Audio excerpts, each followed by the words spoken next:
नगरपंचायत हद्दीतील नागरिकांना गेल्या अनेक महिन्यांपासून तीव्र पाणी टंचाईचा सामना करावा लागत असून अनेक भागांमध्ये तब्बल 10 ते 15 दिवसांनी पाणी पुरवठा होत असल्यानं नागरिकांचे दैनंदिन जीवन विस्कळीत झालंय।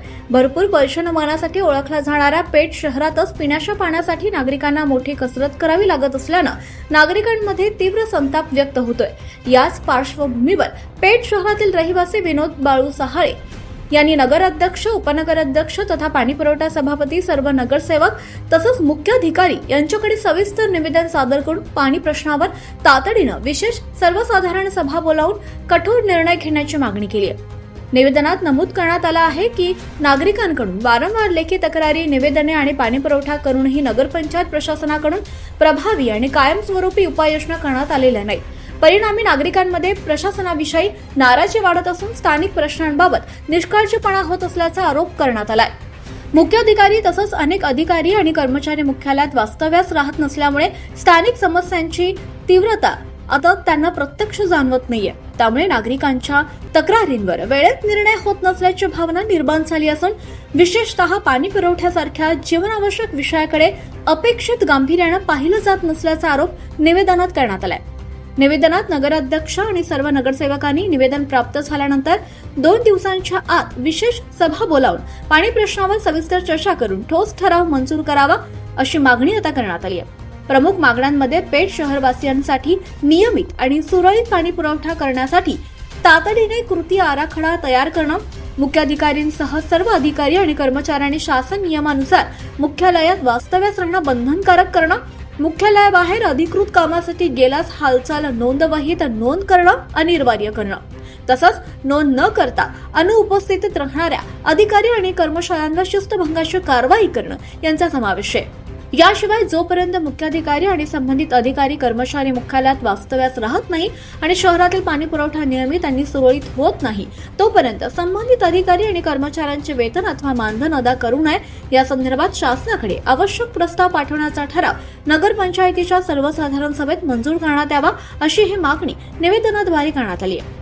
नागरिकांच्या मूलभूत सुविधांबाबत निष्काळजीपणा करणाऱ्या अधिकारी आणि कर्मचाऱ्यांविरुद्ध नियमानुसार चौकशी करून आवश्यक प्रशासकीय कारवाई करण्यात यावी अशी मागणी निवेदनात करण्यात आली आहे। या निवेदनात प्रति उपनगराध्यक्ष तथा पाणीपुरवठा सभापती गौरव गावित, नगराध्यक्ष करण करवंदे, मुख्याधिकारी नगरपंचायत पेठ यांच्या मार्फत नगर विकास आयुक्त नाशिक तसंच जिल्हाधिकारी नाशिक यांच्याकडे माहितीस्तव आणि पुढील कार्यवाहीसाठी पाठवण्यात याव्यात असंही निवेदनात नमूद करण्यात आलं।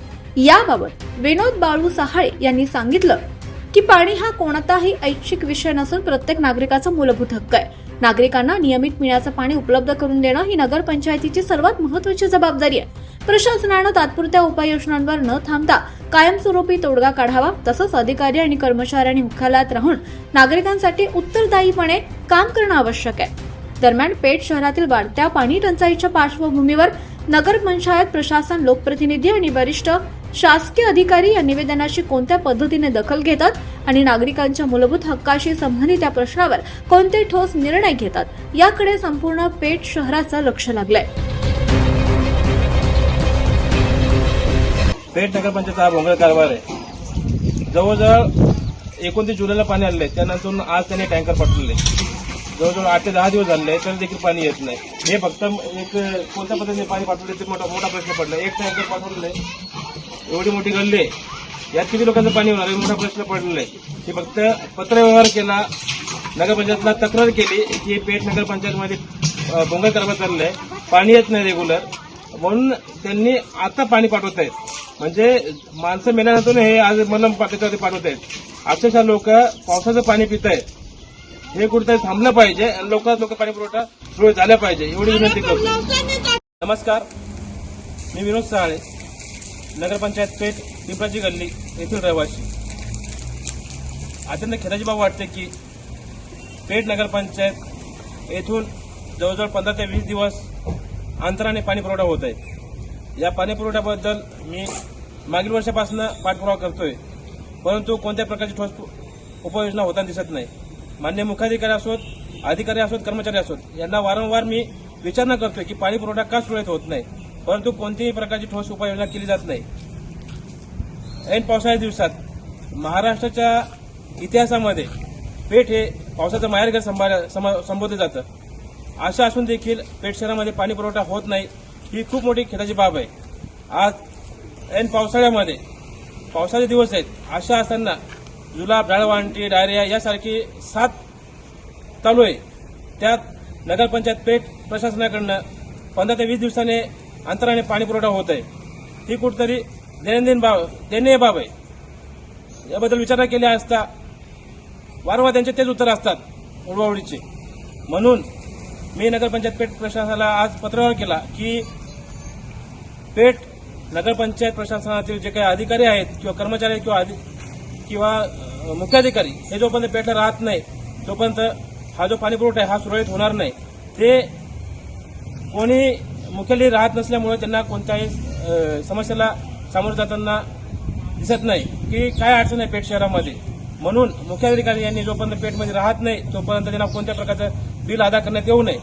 महाराष्ट्र शासन नियमानुसार जे काही शासकीय अधिकारी असोत किंवा कर्मचारी असोत यांनी मुख्यालयात राहणं बंधनकारक केलेलं आहे, तर देखील या ठिकाणी मुख्याधिकारी राहत नाही. म्हणून मुख्याधिकाऱ्यांना जी समस्या भेडसावत आहे या नगरपंचायत पेठ शहरातील जनतेला ती त्यांच्यापर्यंत पोहोचत नाही किंवा त्यांच्या ते डोळेझाकपणा करत आहेत. जोपर्यंत त्यांना ती समस्या व्यक्तिशः येणार नाही तोपर्यंत ते याच्यावरती ठोस अशी उपाययोजना करणार नाही. म्हणून मी आज नगरपंचायतला पत्र दिलं. त्या अनुषंगाने त्यांनी आज पिंपळाची गल्ली पेठ येथे पाणी पुरवठा केलेला आहे. तो पाणी पुरवठा हा 8 ते 10 दिवसांनी करण्यात आलेला आहे.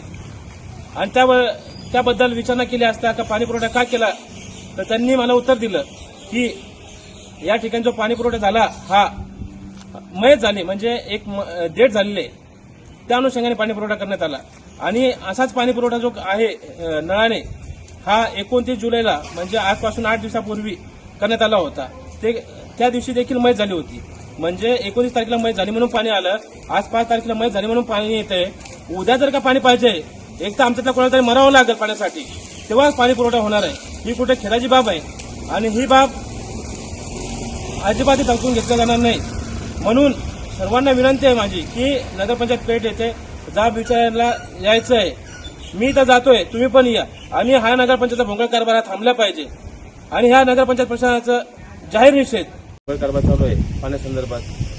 त्याच आज लेखी मी निवेदन पण दिलेलं आहे की मुख्याधिकारी जोपर्यंत पेठ राहत नाही तोपर्यंत रेग्युलर पाणी येत नाही. कारण की कोणताही अधिकारी किंवा कर्मचारी हा पेठ शहरामध्ये वास्तव्यास नाही. म्हणून सर्व मुख्याधिकारी तसेच कर्मचारी आणि अधिकारी यांनी पेठ शहरामध्ये स्वतः वास्तव्यास राहावे. तसेच पेठ शहरातील जो पाण्याचा प्रश्न आहे हा खूपच गंभीर झालेला आहे. जवळजवळ काही एरियामध्ये 15 ते 20 दिवसांनी पाणी येत नाही, ज्याचा मी जाहीरपणे निषेध करतो. ह्या नगरपंचायत जाहीरपणे निषेध करतो. आज एक टँकर पाठवलेलं आहे पाणी, हे 8 ते 10 दिवसानंतर पाणी पाठवलेलं आहे. हे तुर्पुरी मदत म्हणून पाठवत आहेत. एक पाणी हा आमचा अधिकार आहे, हक्क आहे, भीक नाही. मी नगरपंचायत प्रशासनाला प्रश्न केला आहे की एक टँकर पाणी पाठवून तुम्ही काय करणार आहे साध्य. त्यामुळे सर्व नागरिकांना जे पेठ शहरामधले रहिवासी आहेत त्यांना रोज रेग्युलर पाणी मिळते का याबाबत लेखी खुलासा द्यावा. तसेच जर टँकर पाठवले आहे तर प्रत्येकाला पाणी मिळालं का नाही याची नोंद घेण्यात यावी. याकरता मी नगरपंचायतला पत्र व्यवहार केला आहे. आणि या व्हिडिओमार्फत सुद्धा नगरपंचायतला आवाहन करतो की त्यांनी जर का तुम्ही पाणी पुरवठा टँकरने करताय तर तो सुरळीत करावा. तसेच प्रत्येक नागरिकाला पाणी मिळतंय की नाही याबद्दल अहवाल सादर करावा त्यांच्यासमोर की प्रत्येक नागरिकाला शासनाच्या नियमानुसार 135 लिटर पाणी रोज देणं अपेक्षित आहे. त्याप्रमाणे प्रत्येकाला पाणी मिळते का नाही याची देखील दखल घेऊ. आज एक टँकर पाठवलं 10 दिवसानंतर, आता हे टँकर पाठवले त्यानंतर टँकर कधी येतं हा मोठा प्रश्न पडलेला आहे. बाया किंवा ज्या महिला आहेत या अक्षरशः रस्त्याकडे डोळे लावून बसतात की पाणी केव्हा येणार आहे, मोठा प्रश्न पडलेला आहे. अशा या नगरपंचायत प्रशासनाचा जाहीर निषेध करतो. थांबतो. जय हिंद, जय आदिवासी. Pushkar Gangode, 24 live Maharashtra news.